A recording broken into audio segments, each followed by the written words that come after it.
Hey guys, welcome to the video today. In today's video, I am going to show you how to manually run all of the stations on the Hunter X-Core residential irrigation controller. And I'll go through this step by step.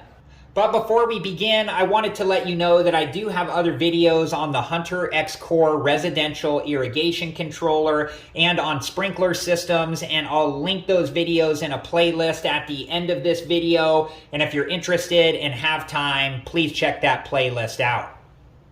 And make sure that you read through the owner's manual and programming instructions for all the specifics on your Hunter X-Core residential irrigation controller.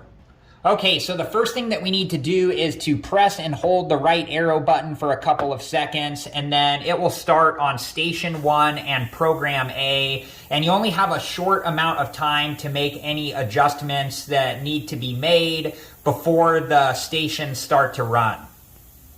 You can choose which program that you want it to run by pressing the program button, and you can use the right arrow button to select which station you want it to start on, and you can use the plus button to increase the time on each of the stations, or the minus button to decrease the time on each of the stations.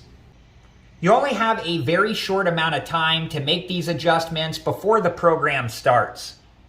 Alright guys, well that was it for this video, and I hope it's been helpful, and thank you so much for watching. And like I said earlier, I do have other videos on the Hunter X-Core residential irrigation controller and on sprinkler systems, and I'll link those videos in a playlist at the end of this video. And if you're interested and have time, please check that playlist out. Thank you again so much for watching. Please like, subscribe, and comment, and I hope to see you guys in the next video. Have a good one. Thank you guys for watching. Please like, subscribe, and comment. And if you have the time, check out these other great videos.